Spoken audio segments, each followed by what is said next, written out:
You're listening to the Full-Time Function Musician Podcast, the #1 resource for growing your function musician business. If you're a solo wedding singer, part of a 12-piece luxury show band, or anything in between, and want to learn from other successful musicians, you're in the right place. You're listening to the Full-Time Function Musician Podcast. This is Season 2, Episode 5. I am Jack, your host for this podcast, and I am super excited to have you here. This podcast is all about growing and managing your function musician business.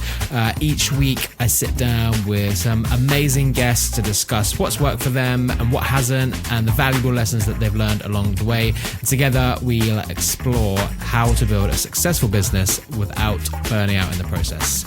So again, I'm not going to chat too long before getting into this episode. There's just a couple of things I want to remind you of. So firstly, I've put together a free guide called 7 Essential Marketing Strategies for Function Musicians. This guide will help you figure out where to put your marketing efforts this year. And it's got some actionable tips that will help you get started as well. It's completely free and you can download it right now by visiting infocusrecordingcompany.co.uk/marketing guide. And you can also grab that link in the episode description. And I also want to remind you that I'm running a giveaway over on my Instagram where you can win a £100 Amazon voucher, which you can put towards some new equipment or something else that will help grow your business this year. All you have to do is comment on a post and share your favorite episode, and the winner will be announced at the end of this series, which is probably going to be episode 12, I think. A few more people have entered now, so yeah, definitely go and do it. Grab some easy money. Anyway, that's it. Let's get into the episode now. I hope you enjoy my conversation with Stuart Hutton. You're listening to the Full-Time Function Musician Podcast, and on today's episode, I'm joined by my buddy, Stuart Hutton, otherwise known as One-Eyed Man. Stuart is also the founder of Berkshire Artistree, which is a community for musicians that has a similar goal to this podcast, and that is to help musicians grow their businesses. Stu, welcome to the podcast, man. Thank you very much, brother. Thank you for having me. Yeah, I'm excited for this one. I think we've been talking about doing this episode for ages now. So I'm glad that we are finally getting it done. And so today's episode, we are going to be talking a bit about what you do and the Berkshire Artistree. But we're also going to be covering branding as well, which is a pretty big topic, but and not something actually I know a ton about, but something that is vital for a solid business. So before we get into that, though, I would love to know a bit more about you and kind of where you got started and the journey that's brought you to where you are today. Yeah, of course. So, firstly, I'm Stu. I'm a full-time musician, and I'd position myself as a marketeer. And I've been doing this full-time now for about 8 months. And I guess background-wise, I have a kind of a rich history in working in events, working in marketing and musicianship and sound engineering. And that's kind of where we are now. I don't know, do you need any more history than that, or are we good with that? No. That feels like a good combination of skills to work as a full-time musician. So you've only been full-time for 8 months. I honestly thought you'd been full-time for longer than that. What led you to become full-time?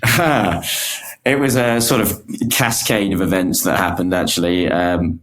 It revolved around some stuff that happened in my family, some frustrations with the job, and a big decision about whether I was going to emigrate over to Australia.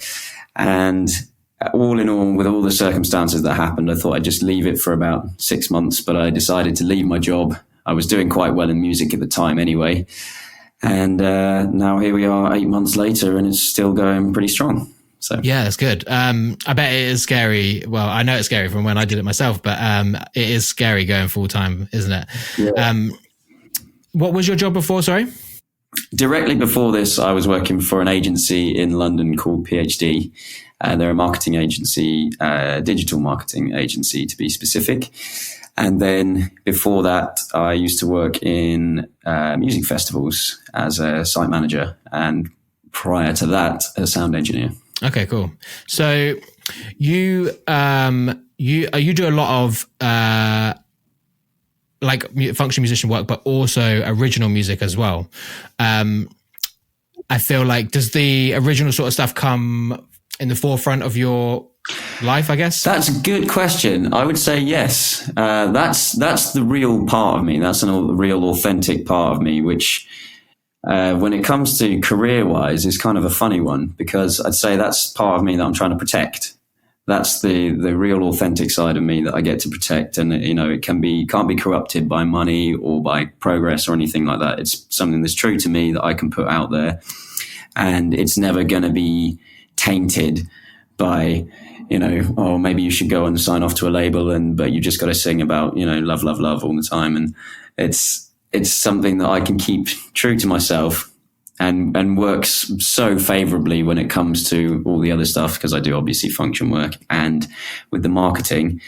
So yeah, I would say that fundamentally I'm a songwriter, and then I do make money from that side of things, which is what I can teach people. But I also make money from doing function work. Yeah, I get that's going to be a big question, because so many people can't make money from original music. It's just a lot harder. So, I mean, maybe this is a bit too big of a question for now, but how do you make money from being an original musician? That's not a big question at all, because effectively what I've been doing this year is teaching everybody how to do that. Primarily at the moment through royalties. I do some paid shows and paid festivals with it over summer.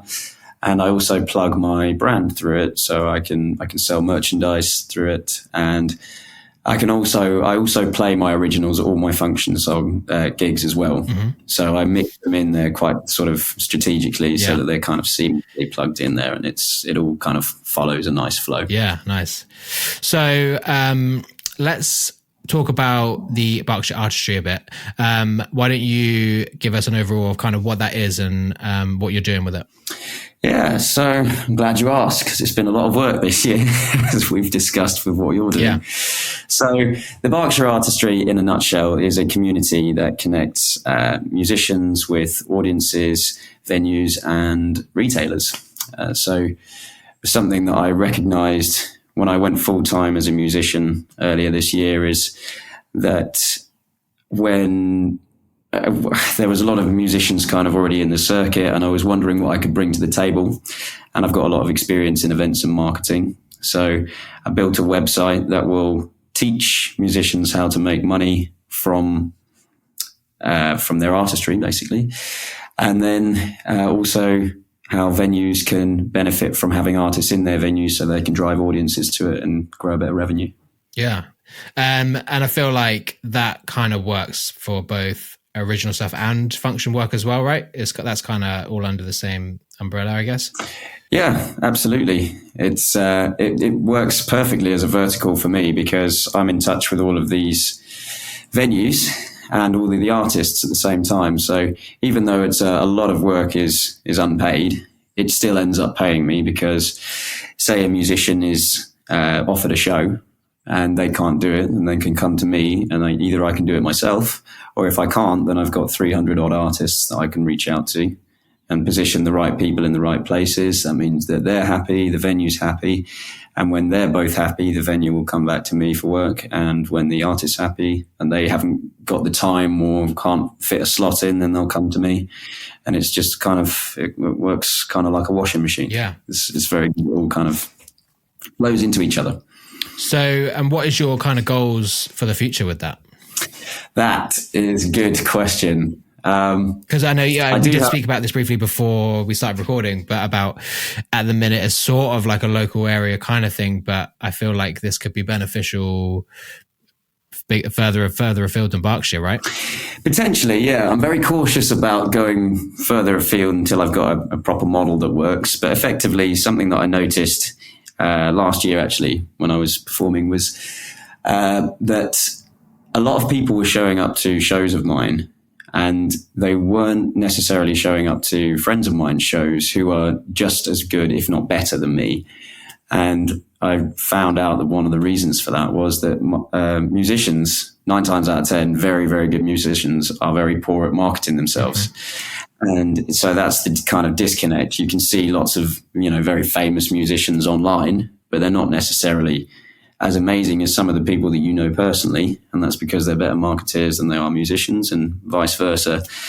So with the artistry, I intend to create a marketing platform that will benefit venues, audiences, and artists, and retailers. The retailers is sort of on the tertiary at the moment, but if I can make a central website that advertises where all of these shows happen, and you can get audiences who are willingly looking for live music to go and see on one platform, then it makes it a lot easier for everybody. Yeah. I mean, I've said this, I think, a few times on the podcast now, but musicians don't really get into this line of work because they want to be like business owners. They get into this because they want to be musicians and they want to play songs. And so having to learn all of the business stuff is hard work, and doesn't come naturally to a lot of people, I don't think, especially not marketing. And so that's why things that you're doing and things like this podcast, I think, are super important to try and help people with that. So let's sort of start with our topic of branding now. I mean, what is a brand to start with? Firstly, just saying on the back of what you just said, I love what you're doing at the moment, and it's very much aligned with what I'm doing, which is why I was so keen to come on. Yeah. So I'm going to bounce that question back to you firstly. So can you tell me what you think a brand is? Put me on the spot here, man. So a brand, I would say a brand is a brand. Like, it's sort of everything that encompasses your business, whether that's a solo musician or a band or a company. It comes from your branding and the messages that you send out through websites and social media and all of that sort of stuff. I guess it's just the whole of your thing. Is that a good description? I mean, to be fair, that is pretty coherent. But the point is, I'm sorry I put you on the spot there, but the point is that it's actually really difficult to define exactly what brand is. And I'll just kind of caveat there that, again, I'm not a brand designer. I would position myself more as a marketeer. So I've done a lot of research into this. And the best definition that I found to define what a brand is it's how a person feels about themselves when they associate with your product or your business. Yeah. So, and like a perfect example of this is, there's huge brands all around the world, but one perfect example is Nike. Yeah. So if you see a Nike advertisement, like Nike's, they're the sports brand, right? Yeah. They're not exclusively going to point themselves towards athletes, but they've created this whole persona where they attribute themselves to athletes, but it's kind of encompasses everyone. So rather than just being like, oh, look at Usain Bolt wears our shoes, or so and so wears our shoes, it's more like their slogan is just do it, which means that they're fixated on welcoming everybody into a sports space. And when people relate to that, they're like, okay, firstly, it's fashionable. But secondly is, I feel more part of a community, part of the athletes community when I'm wearing Nike. Yeah. And then can you give me some examples of brands that you like, and I'll see if I can kind of attribute what their values might be. McDonald's. Love McDonald's. McDonald's. Okay. McDonald's is a really good one, actually, because they're such an interesting business. But I would say personally that this is another way that it was described earlier, is that branding is a coupling of two unrelated things that then become one. So, for example, McDonald's is a fast food chain. They kind of pioneered the fast food act, but now if you look at them as business, they primarily are targeted towards children. Yeah. And they have the toys and the play parks, the bright colors, the characters, and all this kind of stuff that resonates with kids. And when you go there as a family when you're younger, then you kind of have this wonderful experience where you get a free little toy, you're with your friends or your family, you go after birthday parties and things like that. And so they've positioned themselves where they're not, necessarily hangover food at 2:00 in the morning, which is probably where they make quite a large amount of their revenue. but that they are associated with you as a kid, that you're having a wonderful magical experience with them. Yeah. And you grow up with that, right? And then that stays with you until you're an adult and like you have kids and stuff, and the circle continues. And then you pass on to kids. Yeah, exactly. Yeah. But let's bring this back to our space, which is musicians. And I guess maybe let's talk about your brand as One Eyed Man, and sort of, I guess, how does that help you as a musician? So building a brand fundamentally is it's basically a community of people who are like-minded to you. So the One-Eyed Man thing, like I said to you earlier, it's really authentic to me. It started primarily when I went traveling, and I started writing a lot more songs that were, I guess, just personal to me. I was very careful about I didn't want to become your standard kind of write about love all the time artist, but I'm an indie folk artist. And when I was traveling, I was going to lots of like fantastic nature places. So these huge landscapes and oceans and deserts and mountains. And it's truly inspiring to me. And as a result of that, then so my love for kind of exploration and traveling then got coupled with seeing the sort of damage that happened to those places. When you go to Asia, for example, there's a lot of sort of plastic pollution, and it affects the wildlife around the area. And so my brand is built around conservation and also community, democracy. It's very much I try to present my values through my brand, which I would say is probably based around equality and conservation. Yeah, I think that's a really nice way to put it. Which was, what did you say? Showing your values through your brand is great. Yeah. So in terms of like function musicians then, do you think it's important to know your niche before you sort of work on your branding? Ooh, when it comes to function musicians, I mean, one guy that I would say that you had on your podcast before, you had a really interesting podcast with the guy from the Fireflies. I forget his name. Ian Marks. Ian, yeah. He was brilliant. He was one of the best people that I've heard on this podcast so far. And he was talking about how his band, they're kind of a fun, upbeat, funky wedding band, evening vibe party, create a great experience for all of the guests. And they all wear Hawaiian shirts. Is that right? They all wear Hawaiian shirts. So they've branded themselves around bright colors and kind of this tropical kind of vibe. It's a bit Hawaiian, and everybody's in a good mood. And that's how they've created their brand, that people will always associate them with being fun. And I think that was like a real genius move by them. But then similarly, if you're a jazz band, for example, and you're going to be in a lounge environment with maybe some more upmarket people in like a date environment, for example, they're going to be dressed up. You don't really rock up in a hoodie.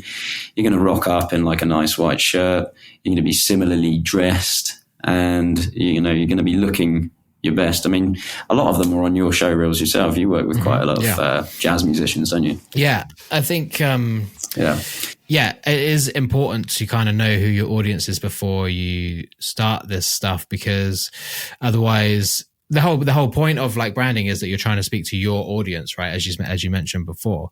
And even like branding is more than just a logo, but even things like your logo, the fonts you use, the colors you use, the words you use, all need to speak to that, your audience and the clients that you want to get. So I think, you do kind of need to define your audience before you can start branding yourself. Otherwise you'll end up appealing to no one, and everything will be a bit disjointed. So, I mean, like going back to what you've just said there, that's a really interesting point about your fonts and your logos and your color schemes and things. Did you ever do media at school? I didn't. Did you not?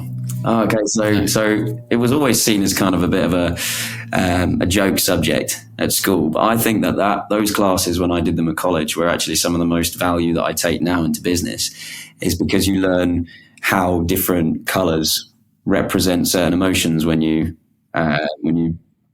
present them in form of your brand. Similarly with your fonts and things like that, and your consistency in fonts and things like that is what builds your brand outside it. It makes your brand become recognizable. Yeah. Like you say, a logo is not a brand, but it immediately shouts to people when they see it. Yeah. And it works in a form of advertising, branding, and marketing. And similarly, those color schemes, they represent the mood that you're in when you attribute to them. So do you have any advice on where someone might get started with branding? If they're just sort of getting started as a musician, maybe they kind of know which direction they want to go in, but they haven't really done anything else yet. Where would you say is the best place to start? I'd say fundamentally, obviously, you look at your style, and first of all, just be authentic. There's no point trying to be something that you're not, because you'll never get the longevity out of it. You may as well just be who you are and then grow from that area, rather than trying to be somebody else and then kind of detract. Because what will end up happening is you build something and then you kind of end up snailing off to something. So all the audience that you've built at that time will all drop off whilst you're trying to build another audience elsewhere. So if you're authentic, you'll start with a small core audience. And then what you can do is interject your values into it. So I spoke before about the conservation element of what I'm passionate about. And it's not just conservation. It went into such like a detour of what it was, because it was all about humanity. But it went into conservation, and then it's gone into economics, and now it goes into sort of public speaking and I guess enthusing people to become sort of just more connected, I guess. So when it comes to building your own brand, I'd say look at your own values and present maybe 3 core things about yourself. So for me, it's folk music, conservation, and community. And then build your values around that. And if you're able to connote that either through your music or through your message somehow to an audience, that audience will become really close to you, and then you can grow from there. But you'll always have that core audience that then they'll do wonders for you. They'll go and tell all their mates about it. They'll refer you on. They'll buy your merchandise. They'll listen to your music, etc.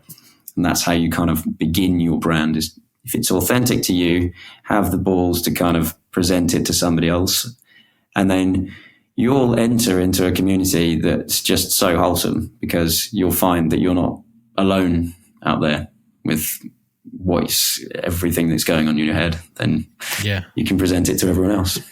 Yeah, things that are important to you. How about the things that come along with like branding? So like websites and social media and things like that.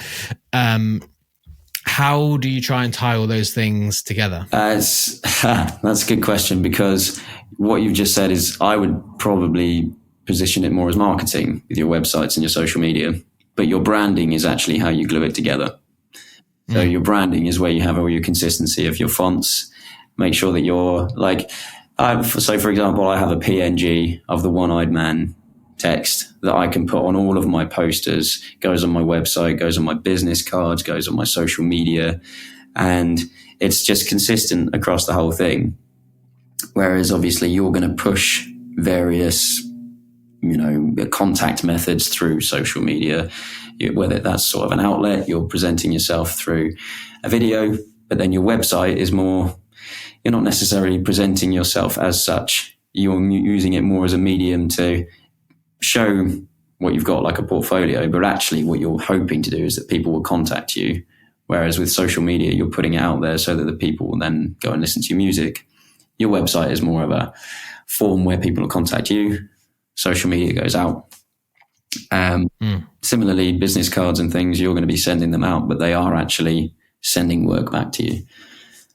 And your branding. Do you use business cards? Because I've said on this podcast before, like, don't bother with business cards. But I've had a couple of people on here that say do bother with business cards. So maybe I'd have to take it back. Absolutely. I mean, I was skeptical at first as well, because I used to just give out my number. don't give out your number so freely, because there are some nutcases out there, especially when you start kind of doing bigger audiences and drunker people. You do get some nutcases who just love to ring you up sometimes. So be careful with that. But business cards are the best way. I think they're the best funnel for just building your awareness. And the reason being is it's just a card that somebody will have, but it will have on there your website, your email, your telephone number, and your social media on there. And then it channels them to all of those things. If you have a Linktree QR code on there as well, you can just link people straight to your music. And, if they go, oh yeah, and they're bored on the train or whatever, and they find your card, they'll have a look and they'll have a listen, and they'll be like, actually, this is the first time I've had the opportunity to sit down properly and listen to it. So that person then becomes a fan or a lead or part of your community. So business cards, they just sit in the background. And if you have a business card, you go and give it into a pub or whatever, they'll pop it on a notice board. They'll forget about it for 6 months. And then they'll have a window of time, half an hour. Oh, can you go and book someone? I'm shit, I don't know where I'm going to find someone. I've had that card on my notice board for the last 6 months. Let's give him a bell. And then you'll just get random calls out from nowhere. It's brilliant. Business cards, I really, really rate business cards. All right, I'm going to have to take my comment back then.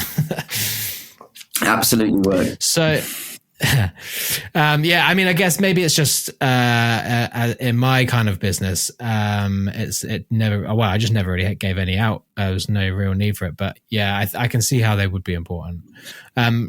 Yeah, it works slightly differently with yours, because you've got kind of your demonstration of your product is done afterwards, isn't it? So if somebody's when somebody pops their show reel online or something, and then their mates would be like, oh, where'd you get it done? You'd be like, oh yeah, got it done at InFocus. Oh, where can I find it? Oh, just click on this link, or they'll send them to you directly.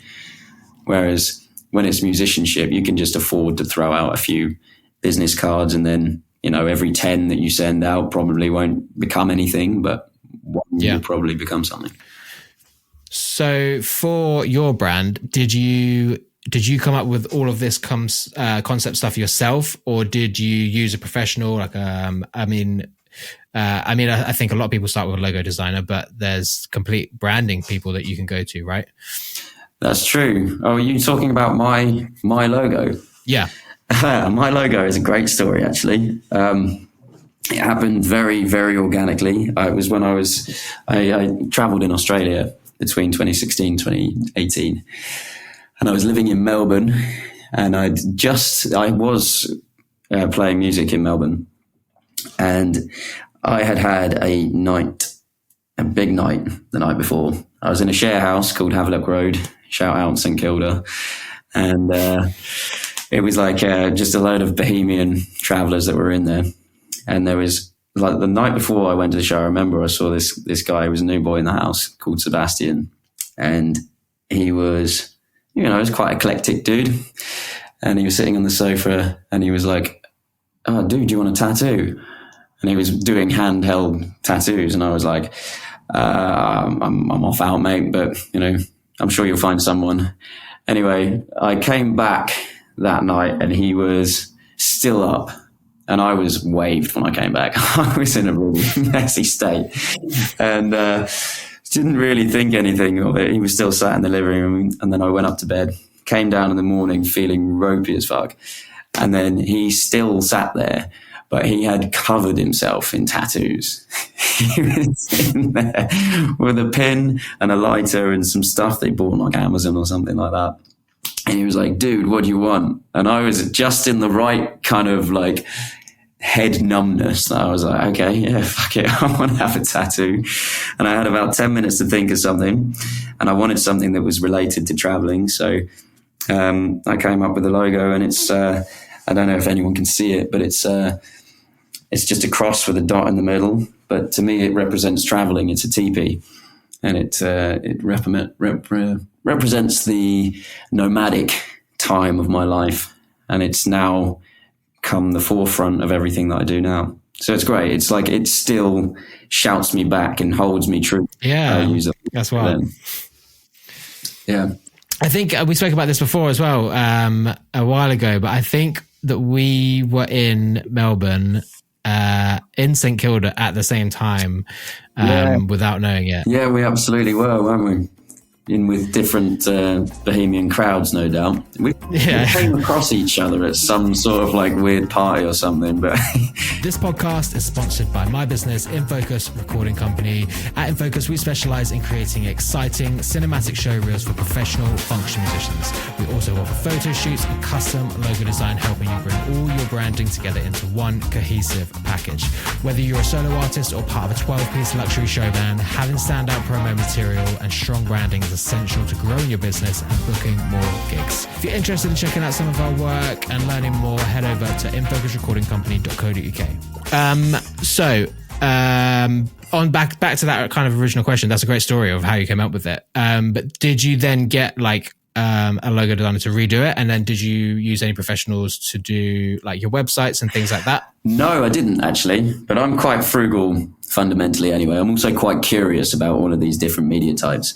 But I do have a friend of mine, he originally, so that logo that's actually used as the PNG, I just drew it on a piece of paper. Mm-hmm.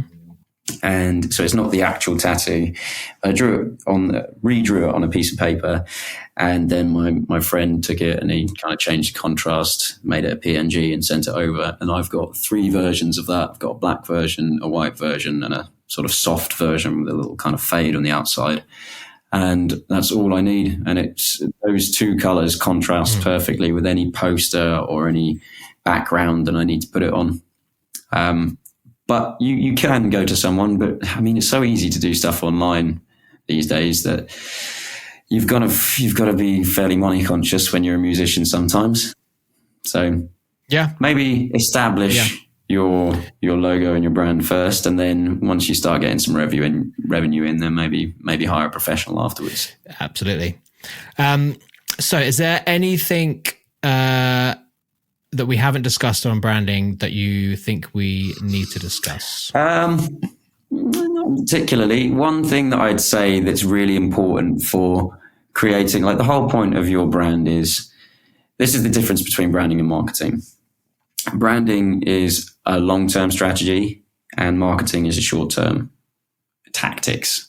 So if you're marketing something, you're going to put out some posters, you're going to tell people the times of things, you're going to put out videos to draw people to events. Whereas if you're branding, you're going to connote your values across things. So an example for me personally is I sell merchandise, and I try to look for the most ecologically sourced materials that I can sell it through. And then I sell it at the same time as I'm releasing an album, and I tell people about what makes it relative to my brand. You know, I'm selling this new hoodie. This is a new one that I found. It's made of eco cotton and or bamboo, and it ties back into the brand. People are more invested in the product that I'm selling, and then will be more invested in the song as a result, because they can see that I'm staying true to my promise when I kind of built the brand. Is you're part of this because you appreciate that I like conservation,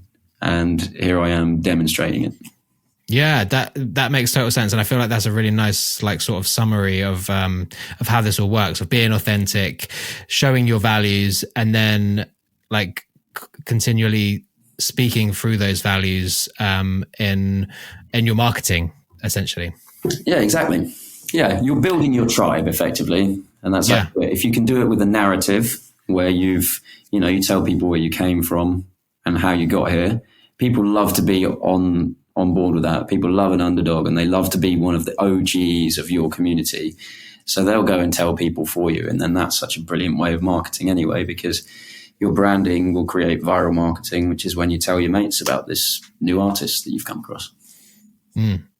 People love to know your story as well. I feel like when you first get started, you don't think anyone wants to know your story, but it's not true. People do love to hear that stuff. And I think, social media is a great way of showing off your personality and who you are, and telling people that story.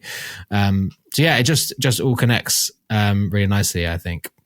Yeah. And you don't necessarily have to do it by chatting to the camera, which I'm sure that you can probably relate to is an incredibly uncomfortable experience. Yep, absolutely hate it. Yeah. But you do what you got to do, don't you? Cool. So let's move on to some of your best gigs and your worst gigs, or just some a time to share some funny or weird experiences that you've had as a musician. And I'm sure you've had a few. Yeah, the bulk of which has been this year, to be fair. Since going full time, I've had an absolutely mad summer. What do you want to hear first? The worst? Or the Let's go. Oh, yeah, let's go worst first, and then it's nice to end on like a happier note, right? I mean, I have to say there aren't actually that. There's not really been any terrible gigs. There's sometimes when you go to a gig and you're not feeling it. But I've always found that every gig you find, you learn something from somewhere. But there's two standout ones. One of which just happened this weekend. It was a Halloween party, and it was taking a while to kind of warm people up. It was kind of in that weird interim where people were sort of chatting around and not really moving much, and the kind of big space, small amount of people, so kind of difficult to get people on board before they had the tequila and they're dancing on their own. But it was like the third song in, and there was a really cute dog walking around, a little pit bull. But he stopped about 3 feet away from me and did the most ginormous pile of shit that you can imagine. And it was like, you could feel the heat from it. It was so close. And like, as a result as well, like everybody moved away from me from where they were before. And I didn't stop, which I'm glad I didn't, because I got a lot of good comments afterwards, but that was not my favorite experience. But good story though. Yeah. But also ended up to being a very good gig at the end. So yeah, I can't lie, it was a good one. There was another one earlier this year, which was just more of a weird circumstance. You get a lot of very drunk people at these gigs, which is a skill that you create in yourself, sort of managing those situations. But there was some guy doing some very inappropriate actions on his own in a festival that I did earlier this year. And I wasn't really fazed about it at the time, but he basically just had his hands down his trousers and was just staring at me like about 3 feet away in front. And it didn't really faze me until I regaled the story to someone else. And then I kind of remembered that there was kids rolling around on little like toys around him. And it was just so out of place, so drunk, so inappropriate that it was just like, So that one stuck with me, but yeah, I mean, then you just build a thick skin around it, don't you? So, and there's always someone else will always handle those situations for you. And at the very worst, you can embarrass them over the microphone. So yeah, you're in control. Absolutely. Yeah. That's so good. The best gig that I've done ever was also this summer. And the reason being is it was super wholesome for me. Basically last year, that sort of escalated my movement into being a full-time musician, was one of my close friends from traveling passed away. And I wrote about it at the time. And I promised myself that I was going to do every gig that came my way. So it all snowballed into me now being a full-time musician. But this year when I released the song, then his family got in touch with me and they invited me over to the Netherlands to perform it at their house, which is like a beautiful farmyard out in the middle of nowhere in the Netherlands in summer. And everyone was there celebrating Milan's life. And it was, honestly, one of the most special moments that I've ever gone through as a musician. Somebody flown me across the world just to listen to one song that I'd written. Was pretty phenomenal. Yeah, that's amazing, man. Yeah, thanks for sharing that. Amazing family as well. Yeah, I don't really know where to go with after that one. That's such a good story. But let's, do you know what? I have one question for you that might put you on the spot a little bit, but you have obviously said that you have only become full-time musician in the last 8 months. Do you have any sort of tips or anything you can share that for anyone else that is maybe not full-time yet, that is just about to make that jump? I would say just bite the bullet. bite the bullet and do it and learn on your feet. You can teach yourself you can talk yourself out of it so much easier than you can talk yourself into it. But when you start doing things and you put yourself in that position, then you'll be surprised about, yourself. You will, you should never doubt yourself, and you should just adjust and pivot into the right direction and speak to the right people. And just go for it, mate. Just go for it. Yeah, that's one of my favorite comments that was ever made on this podcast was with John Blackburn, who said, if you're going to play the what if game, you got to play it both ways. You got to say, what if this actually goes well? What if this does what I want it to do? Not just the negative one. One of my favorite things from this podcast. But yeah, man, that's awesome. So on to the quick fire round. Some quick questions with some normally not so quick answers, but we'll see where we get. So question number 1. What is the most effective thing that you've done to market yourself or your business? Personally, above all the social medias and the marketing and the business cards, I found that the most effective thing was a networking. Absolutely, hands down. Yeah. Just go out there, meet as many people, learn something from everyone that you meet, whether it's something to do or whether it's something not to do. Give everybody their time of day and learn from them. That everybody's got a lesson that they've learned already. And if you can absorb as much of that as possible, and then you can show your value to them, and you'll be surprised when you get on with people, they'll come and give you work. And that's how you market. I bet the Berkshire Artistree has really helped with networking as well. Oh, it's fantastic. I've met so many amazing people as a result of it, and it's such a positive kind of recycling of everything that I've learned, because I had mentors when I was in Australia about how to perform. So to be able to, when I give back, it teaches me, because I need to be able to express what I've learned. So you kind of realize how far you've come. And then secondly is because people know you, then they come to you for help, advice, and work. And it's a good position to be in. And you can push it out to all of the whole idea is that I get to push it out to businesses like yours as well. Because if I send you loads of work, then maybe you'll give me a cheaper rate. That's how it works. Not that you don't charge unreasonable rates at all, saying that. You give very, very good content for this summer. Man, we've done a few videos together now, and I've always loved them. They always look great. And some of them have got like 15k views now. Is it really? Yeah, boy. Yeah, we'll have to move after this. Yeah. Cool. Question number 2. What have you learned in the last 3 months that you wish you knew 3 years ago? Oh, that's a really good question. I would say how to transpose chords. Mm-hmm. I'm fundamentally a drummer, so I didn't really learn musicianship until a lot this year. And being able to transpose songs and put them into a more comfortable range for yourself. Everybody's got different ranges. Anyone that tries to just say, I can sing any song, that's bollocks. Put them in your own kind of, in your range, sing them with your kind of spin and soul on it, and they'll go down a lot better. And it definitely helps, because a large part of being a function musician is that you've got to be able to do crowd pleasers. Mm-hmm. And crowd pleasers, you use it as a tool to then inject your own music in after that. And they build the rapport with the audience. So if you can play any song, well, then you can do that by transposing chords. Yeah. And it's a real helpful skill. Good answer. I feel like I just asked you this sort of, but if you were just starting out now, what is the first thing you'd do? The first thing that I would do, to be honest, it's the first thing that I learned when I was in Australia. If I was starting out as a musician and I wanted to become full-time, I would do the whole trajectory, which is go to open mic nights and meet like-minded people at all different levels and learn from them. Put yourself out there going busking. And when you go busking, you get a thicker skin for one, and you do get you get paid for it. But, you learn that the more that you put into it, the better you'll get paid. And then after that, it all leads on to paid shows and referrals and private shows and weddings. And then you'll find your niche doing that.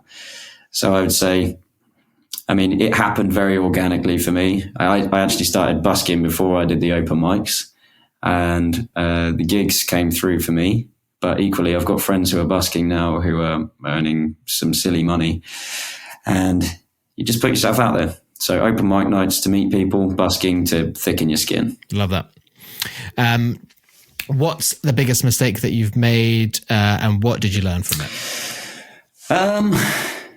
Biggest mistake that I've made is I was originally going to say that it was about telling people what I'm going to do, but I've changed my mindset on that. I think actually it's better to tell people what I'm going to do because, one, it gives me accountability, and two, as long as you act faster on something, people will rob your idea regardless. So that's not the greatest thing, but I'd say something that I struggled with when I was younger, not in like the traditional way, but I would say ego is something that you need to drop completely. You need to make sure that you learn from everybody, whether it's somebody who's better than you or somebody who's worse than you, or not as skilled, let's say, as you, because you can take something from everyone. And if you drop your ego, if you say, don't get frustrated at the crowd if they're not enjoying what you're playing, you need to adjust. You're there to entertain them. And equally, if you come across business owners, then you need to be able to work with them. And if you treat yourself as the underdog all the time, eventually you'll be able to interject your expertise in there and people will start taking you seriously, but only once you've learned those lessons. And it takes a while to build up. Yeah, that's good, man. That's a good answer. So last question, do you use any specific tools or apps that help manage your business? Yes, there's two in particular. One that I came across very recently called CapCut. I'm sure everybody's familiar, but I used to try and make reels on separate platforms all the time. If you download a reel from Instagram and then try and post it on TikTok, then the algorithms hate each other. They can see the metadata and they don't push it as far. Yeah. So if you do it on CapCut, it's a little sort of target. It's specialized for creating reels and social media content. But when you put it out on all platforms, it doesn't affect the algorithms, and it's also a lot more reliable. Like I found there was a lot of bugs in doing them on the apps themselves. And then the second one, I can't swear by this enough. This was recommended to me by an artist called the Blagabond, and it's called Ad Text. And it's how I make all my posters. It's really, really easy way to, you just put an HD photo on the back. Your photos have been on there. And you slap your PNGs on there. You slap your time, location, and date on there. And then it saves you so much time. And everything looks consistent. It looks professional. It's a really good app. Yeah. I love CapCut, man. I obviously do video editing and I have like the proper video editing software, but for making like behind the scenes reels on your phone and using phone footage and stuff, there's nothing better than CapCut. It's so good. It's a good time saver, isn't it? Yeah.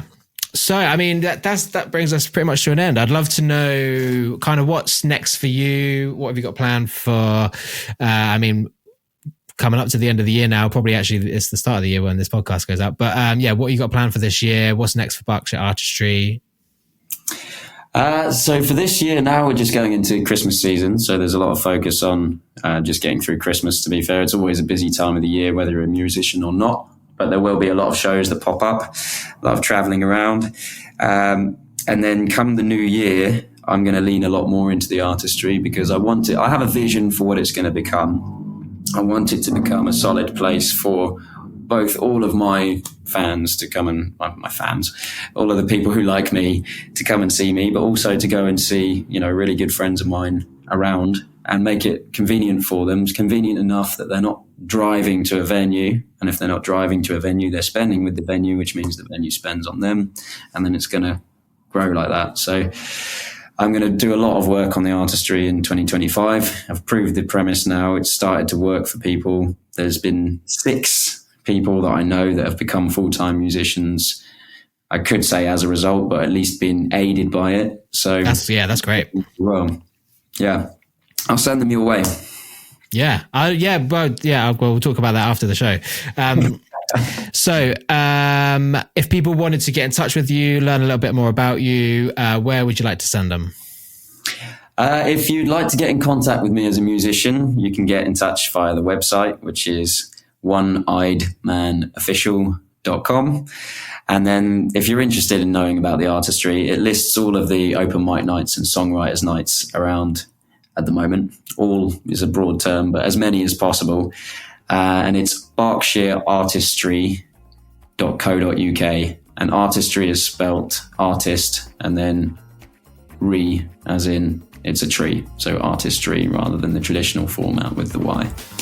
Nice. And all of those links will, of course, be included in the show notes. Awesome, man. Thank you so much for coming on and having a chat. Right, epic. Thank you so much for having me. It's been a really... No, it's been a pleasure, man.